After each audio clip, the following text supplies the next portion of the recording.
días. Soy Juan Carlos Briñardelo y les doy nuevamente la bienvenida a las clases magistrales sobre producción de uva de mesa. El día de hoy vamos a hablar acerca de cómo se deben de construir los sistemas de conducción para la vid. En mi experiencia, los sistemas de conducción tienden a hacerse de maneras muy empíricas y la idea es revisar el día de hoy, sin llegar a los detalles que podría entrar un ingeniero civil, acerca de cómo se deben de construir de tal manera que se hagan de la forma más económica y al mismo tiempo seguras posibles.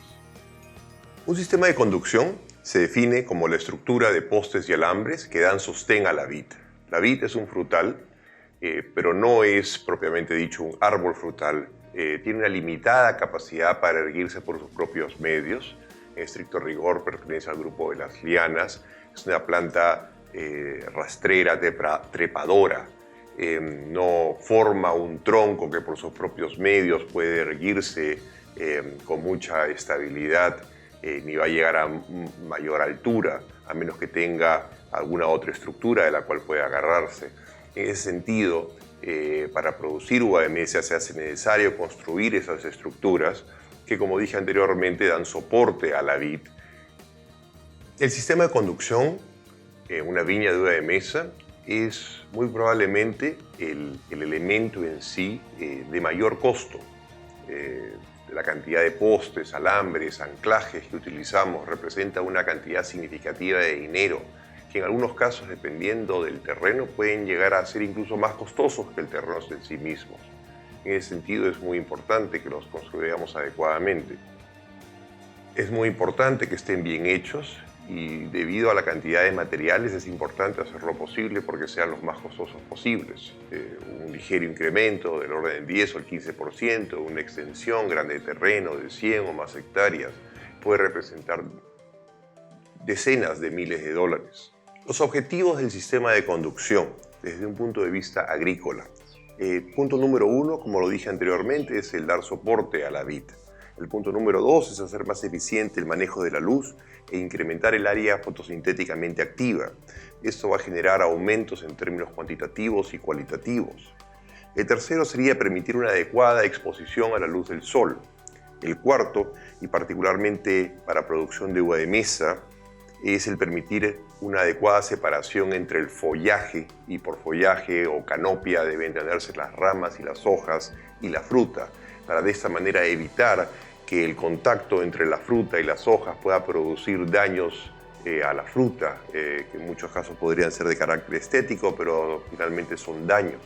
Permitir una adecuada separación entre la fruta. No queremos toda la fruta junta y amontonada, queremos que se distribuya adecuadamente. El permitir una eficiente penetración de los pesticidas dentro de la canopia. Queremos tener una canopia que no sea demasiado densa, queremos una canopia que las ramas puedan repartirse de una forma homogénea y esto a su vez pueda permitir una adecuada penetración de los pesticidas al interior de la canopia. Al tener una buena penetración de los pesticidas y además al poder permitir una adecuada penetración de la luz y una buena circulación del aire, esto nos va a permitir modificar el microclima y reducir el riesgo de determinadas enfermedades fungosas como el oidio y la botrytis. Y finalmente, el facilitar las labores culturales y de esa manera poder reducir la mano de obra. Desde un punto de vista estructural, los objetivos del sistema de conducción o características con las cuales el sistema de conducción debe cumplir, número 1, que sea seguro. No queremos una estructura que vaya a caerse con facilidad. Y con esto lo que queremos decir es que básicamente tiene que ser antisísmico. Difícilmente se va a caer por sí solo, aunque es posible y a veces pasa, pero sería mucho más factible que ante un temblor o más grave aún ante una situación de terremoto pueda caerse. Entonces el sistema de conducción debe cumplir con todos los objetivos que mencionamos anteriormente, pero además debe ser una estructura segura y debe estar preparada y bien diseñada para no caerse en caso de un sismo, de la misma manera que no queremos que se caiga una casa. Debemos de tomar en consideración que un sistema de conducción puede llegar a soportar entre el peso de la fruta y el peso de la canopia alrededor de 50 toneladas por hectárea. Esto viene a ser alrededor de más o menos 5 kilos por metro cuadrado o alrededor de 15 kilos por metro lineal por cada línea de plantación. Además de eso, se debe de soportar la desuniformidad en la carga. Cuando hablo de 50 toneladas por hectárea o 5 kilos por metro cuadrado, ciertamente esta carga no se distribuye de forma homogénea, es un valor promedio, lo cual significaría que hay partes que puede haber más peso y otras menos peso, y eso hace que la estructura sea menos estable. La acción del viento ejerce una carga importante sobre el sistema de conducción. Y siempre existe la posibilidad de accidentes, de que una máquina o un tractor golpee la estructura, la pueda debilitar, y eso también podría favorecer o facilitar el hecho que se pueda venir abajo. Y como dije anteriormente, también está la posibilidad de que hayan temblores, y todo ese tipo de cosas se hacen mucho más delicados cuando nos vamos acercando a la cosecha, porque gradualmente la viña va tomando más y más peso en la medida que la fruta va creciendo y creciendo. Debemos tomar en consideración que en el Perú, así como en muchas otras zonas productoras de uva de mesa, es quizás una coincidencia, pero digamos, por ejemplo, podemos citar el caso de Chile, de California, también son zonas sísmicas. Como tal, el riesgo de un sismo digamos, no es ajeno a muchas zonas productoras de uva de mesa. Argentina en menor grado quizás, pero Chile, Italia mismo, Turquía, en fin, existe una serie de zonas productoras de uva de mesa importantes que son zonas sísmicas, y en ese sentido hay que tomar esto en consideración para que los sistemas de conducción no se vayan a caer en caso de un movimiento de esta naturaleza. Ahora, ¿cómo hacer para que un sistema de conducción sea antisísmico y económico? Para empezar, la primera recomendación es buscar la asesoría de un ingeniero civil, un ingeniero de estructuras que entienda del tema y que los provea de las debidas recomendaciones. Ciertamente esto es algo que yo hice en su debido momento, y es a partir de ahí que recogí mucho de este conocimiento que lo estoy brindando a través de este video. Debe tomar en consideración que una estructura de este tipo debería de vivir o durar por lo menos 20 años como mínimo, que es lo que muy probablemente viva la viña, si es que no es más en términos comerciales. Ciertamente es muy probable que una viña pudiese, si está bien manejada y sobre los adecuados patrones, si es un buen terreno y está bien manejada, podría vivir más tiempo, pero normalmente, digamos, por la introducción de nuevas variedades es poco probable que usted mantenga una viña por más de 20 años, pero de una u otra manera quiere que el sistema de conducción, digamos, dure y no sea algo, digamos, transitorio, dada la expectativa de vida que puede tener la viña. Debemos de tomar en consideración que un sistema de conducción para uva de mesa, que son aún más costosos que los que se hacen para uva de vino, puede tener un costo mínimo de alrededor de $10.000 por hectárea. En 20 hectáreas, con tan solo un sobrecosto del orden del 10%, podríamos estar hablando de montos de $20.000. Y esto proporcionalmente a más hectáreas, como dije anteriormente, un pequeño sobrecosto puede representar decenas o incluso, dependiendo del tamaño de la viña, cientos de miles de dólares. Como tal, buscar una asesoría especializada en términos de costo-beneficio se justifica ampliamente. Realmente no le recomiendo que simplemente mire a los vecinos o se lleve del fabricante, que por mucha experiencia que tenga podría tener un conflicto de interés en la selección de los materiales y los equipos. Entonces es recomendable que busque una adecuada asesoría respecto a cómo debe de construirlo.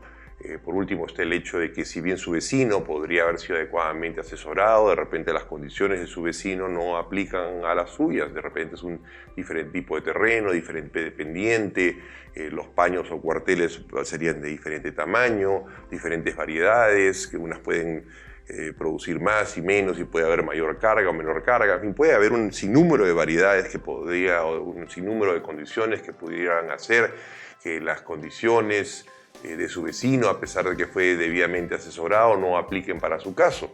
Y eso podría dar como resultante que usted acaba incurriendo en sobrecostos o no hace el sistema de conducción como es debido, y que sería más grave aún, y el sistema de conducción con el tiempo podría acabar cayéndose. Algunas de las recomendaciones para que su sistema de conducción sea económico y le quede bien construido desde un punto de vista agrícola y estructural serían las siguientes. Empecemos por establecer cuáles son los puntos críticos de un sistema de conducción. En términos de orden de prioridades, lo primero serían los postes cabeceros. Por cabeceros quiere decir los que van a los extremos, perimétricos, que serían no solamente los extremos de donde empieza y termina la línea, sino por los costados también, particularmente para el caso de los parrales, y los anclajes. Esos son ciertamente los elementos más importantes que van a dar sostén a la estructura. En segundo lugar, estarían los alambres que soportan la fruta, en la zona donde se carga la fruta. Esos alambres tienen mucha importancia, puesto que llevan un mayor peso. Y en tercer lugar estarían los alambres que soportan el follaje, que hay una menor carga, y por lo tanto no son tan importantes. Y también están los postes centrales, que son ciertamente importantes para la estructura, no se vaya a venir abajo. Con respecto a los postes cabeceros y los postes perimétricos, debemos decir que se recomienda que estos deben ser de madera tratada. La madera cruda, la madera sin tratarse, con el tiempo se va a podrir, se va a poliar, y la madera a medida que se pudra se polía, entonces se vuelve muy frágil y esto permitiría que el sistema se pueda caer incluso sin necesidad de un sismo. Con respecto a las sales que se utilizan para tratar la madera, se recomienda que sean sales SA, que significa cobre, cromo y arsénico, y la retención mínima que debe de tener una madera que se va a utilizar para uso agrícola, para una viña de mesa, es de 6.5 kilos de sales por metro cúbico de madera. Es la retención mínima. Si no tiene eso, esa mínima retención, podría tener más. Ciertamente, por ejemplo, los postes de electrificación tienden a tener incluso mayores retenciones, pero si tienen menos que eso, es muy probable que duren menos tiempo. Con respecto a las características técnicas del alambre, ciertamente se podría definir como un error muy común la utilización de alambres dulces. Existen diferentes tipos de alambres y básicamente el contenido de carbono hace que la aleación de carbono con hierro, y que nos da como resultado el acero que se utiliza para la fabricación de alambres. Cuando los alambres son de bajo contenido de carbono, el hierro o el acero resultante es más maleable, es mucho más blando, es más flexible. Y los alambres de alto contenido de carbono entonces son mucho más duros y mucho más resistentes. Los alambres de alto contenido de carbono, o llamados alambres acerados, son los alambres apropiados para una viña, para la producción de vid, en términos generales, indistintamente que sea uva de mesa, uva para vino o cualquier otro fin. El motivo de esto es que son alambres de mucho mayor resistencia. Entonces, hacer alambres de mucho mayor resistencia para una determinada resistencia que pudiésemos necesitar, se puede usar un alambre mucho más delgado, y nosotros compramos el alambre por kilos, pero lo utilizamos por metros.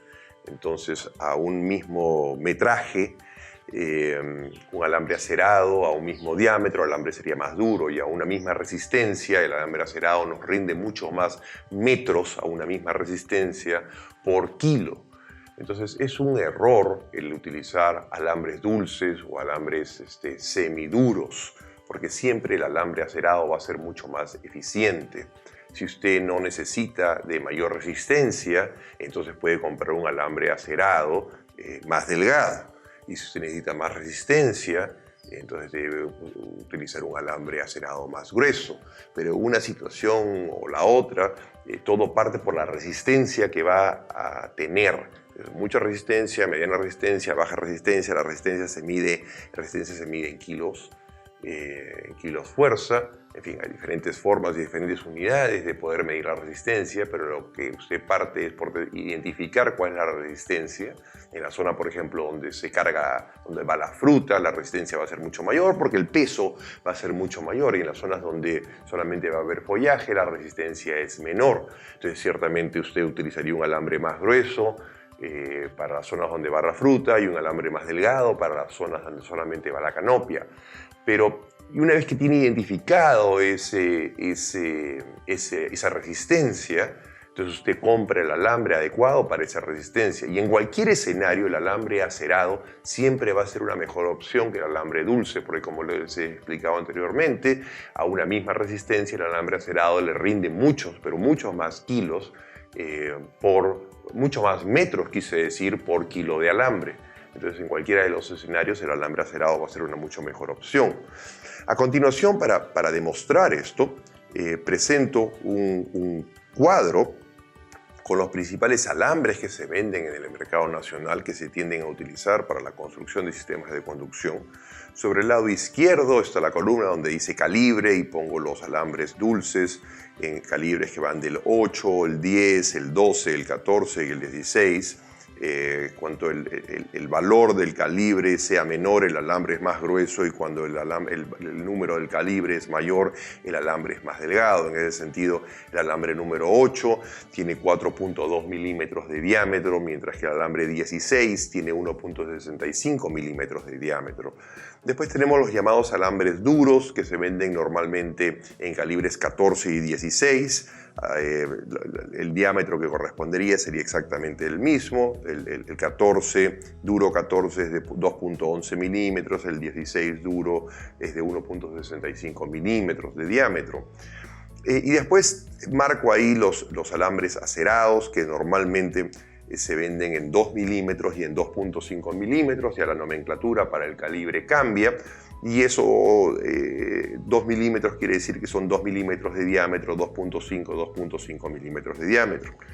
A continuación, tenemos la columna del rendimiento en metros por kilo. Y como pueden ver ustedes ahí, el alambre de calibre número 8, de 4.2 milímetros, al ser un alambre muy grueso, entonces el rendimiento es menor, de solamente 9 metros por kilo. En el otro extremo tenemos los alambres 14 y 16, que en el caso de los blandos nos rinden, el calibre 14 nos rinde 36 metros por kilo, en el 16 nos rinde 59, y esto sería el mismo rendimiento para los duros. En el caso del acerado, tenemos que rinden 41 metros por kilo y 26 metros por kilo. Entonces, en ese sentido, podemos apreciar, y si hacemos una comparación, de lo más cercano sería el alambre duro 14, que rinde solamente 2.11, y de 2.11 milímetros de diámetro lo comparamos con el de 2. Entonces, por supuesto que el de 2, al ser un poquito más delgado, el rendimiento es un poquito mayor, cambia de 36 a 41. Ahora, cuando llevamos esto a términos de resistencia, ahí es donde podemos ver la tremenda diferencia. Los alambres dulces tienen una resistencia en promedio de alrededor de 47.5 kilos por milímetro cuadrado. Al ser milímetro cuadrado se refiere al área si hacemos un corte transversal del alambre y vemos el área. Entonces, claro, cuanto más gruesos son el corte transversal, el área va a ser más grande. Entonces, cuando multiplicamos los kilos por milímetros cuadrados, cuando el alambre es más grueso, entonces la resistencia sería mayor, y cuando el alambre es más delgado, la resistencia sería menor. Sin embargo, eso está expresado por el tipo de material. Entonces, la resistencia es la misma en términos de kilos por milímetro cuadrado para los blandos, que están en el orden de 47.5, como dije anteriormente. Los duros, porque ya cambia el material y sube el contenido de carbono y el acero se vuelve más duro, sube a 80. Y los acerados de alto contenido de carbono sube a 140 kilos por milímetro cuadrado. Entonces, como pueden ver, los alambres acerados son significativamente más resistentes, muchísimo más duros que los alambres dulces. Cuando hacemos la multiplicación de los kilos por milímetros cuadrados y vemos cuál es la resistencia del alambre, podemos ver, y ahí es donde se hace muy claro y muy visible, cuando podemos comparar a un más menos mismo diámetro, porque no son exactamente los mismos, pero si comparamos los alambres 14 en dulce, de 2.11 milímetros de diámetro, el dulce vemos que tiene una resistencia de 166.1 kilogramos fuerza. El mismo alambre, pero en semiduro, el 14, podemos ver que tiene una resistencia de 279.7. Y cuando esto lo llevamos a un alambre acerado, podemos ver cómo sube significativamente la resistencia del alambre a 439.8 kilogramos fuerza. Entonces, prácticamente al mismo diámetro ¿okay? Con más o menos la misma resistencia, la misma rendimiento en términos de metros por kilo, podemos ver cómo el alambre acerado es muchísimo más eficiente. Y si eso hacemos la misma comparación del acerado en 2.5 y lo comparamos con por ejemplo, el alambre número 12, que sería el más cercano, es un poquito más grueso, el 12 dulce de 2.77 milímetros, podemos ver cómo tiene una resistencia de 286, mientras que el acerado de 2.5 milímetros, a pesar que sería un poquito más delgado, es prácticamente el triple de resistencia. En términos de costo, no varía significativamente. Ciertamente el costo varía con el tiempo y varía de acuerdo al proveedor. Aquí estoy poniendo una cotización del momento en el cual se hizo esta presentación. Los precios pueden ser mayor o menor, pero el hecho es que las diferencias en el costo por kilo entre los alambres dulces, semiduros y duros no varía significativamente. Los acerados, los duros, son un poquito más caros, pero muy ligeramente. Entonces, cuando llevamos ahora y hacemos la división y vemos el impacto en términos del costo por metro, simplemente dividiendo a un mismo, como nos lo venden por kilos y lo dividimos, podemos ver también cómo cuando analizamos por metro a un mismo diámetro o similar diámetro, podemos validar cómo es que los alambres acerados son mucho más económicos por metro, simplemente porque tienen una mayor resistencia. Entonces aquí podemos comparar unos contra otros, pero a la hora de hacer la comparación, la justa comparación, ya los diámetros ya no tienen importancia. Como hemos analizado cuál es la resistencia, tendríamos que comparar ya no alambres de un mismo calibre o un mismo diámetro similares, sino tendríamos que comparar lo que es realmente relevante, que son las resistencias. Entonces, en ese sentido, si vemos el alambre de 2.5 milímetros, el alambre de 2.5 milímetros tiene una resistencia de 687.2. En términos de dulces, el más cercano sería el de calibre número 8, un alambre muy grueso, de 4.2 milímetros de diámetro, que tendría una resistencia de 6.58. Entonces, a similar resistencias, cuando analizamos el costo por metro, podemos ver cómo el alambre número 8, que sería el equivalente por resistencia, tendría un costo de 15 centavos o $0.156 de dólar por metro, mientras que el alambre acerado de 2.5 solamente valdría prácticamente 6 centavos de dólar por metro, 0.58 a la cotización de ese momento. Entonces, con esto espero que pueda quedar claro que es un error el utilizar alambres dulces o semidulces o semiduros, y que lo que se debe utilizar son alambres acerados de alto contenido de carbono y mucho mayor resistencia. Líneas más abajo, y pasaremos a hablar un poco más adelante, también hay una cierta cotización que se muestra en los precios de los cables, que en ciertos casos también son mucho más rentables que el agarrar alambres y trenzarlos y fabricar cables caseros y comprar cables hechos de alambres acerados de alto contenido de carbono. También es una mucho mejor opción, como vamos a ver más adelante. Ahora vamos a hacer una comparación entre utilizar alambre trenzado y utilizar cable de acero para el perímetro que se utiliza comúnmente en los parrales. En muchos países, particularmente Sudamérica, y el Perú no es una excepción, los parrales son muy comúnmente utilizados. Hoy por hoy se está utilizando cada vez más los sistemas en Y, pero los parrales son muy comunes. Y para poder construir los parrales se hace necesario poner este cable o alambre trenzado en la parte superior del perímetro, de donde se agarran buena parte de los alambres que van a hacer el enmayado. Tradicionalmente se utiliza alambre dulce de 8 milímetros. ¿Por qué de 8 milímetros? Porque esta estructura tiene que ser muy resistente, entonces se busca comprarse el alambre más grueso posible. Pero por otro lado se utiliza el alambre dulce porque lo trenzan, es muy común, se trenza de una u otra manera. A veces se coloca la toma de fuerza del tractor, se pone un extremo, se fija el otro, se hace girar la toma de fuerza y de ahí se trenza este alambre. Es una práctica muy común. Y lo que busco mostrar con esto en esta presentación es hacer una comparación entre el uso de alambre y cable y poder demostrar que el cable es mucho más eficiente, va a ser mucho más fuerte y además mucho más económico. Entonces, al momento que hice esta presentación, presento estos valores de una cotización y pongo el ejemplo en 100 metros, simplemente arbitrariamente, para poder hacer el ejemplo más sencillo. Digamos que utilizamos 3 hilos de alambre dulce número 8. El alambre, como en el cuadro anterior se pudo ver, tiene una resistencia máxima de 658 kilogramos fuerza. Por 3 eso sería 1974 kilogramos fuerza. En 300 metros, porque son 3 hilos de 100 metros cada uno, a 9 kilogramos por metro, tenemos 33.3 kilos de alambre a un costo de $1.40 por kilo, eso significaría $46.62. Si utilizaríamos un cable, el equivalente en términos de diámetro y de resistencia, un cable de simplemente un cuarto, un cable de un cuarto hecho, que sea fabricado, que viene de fábrica, hecho de alambres acerados, tendría una resistencia máxima de 2.200 kilogramos fuerza.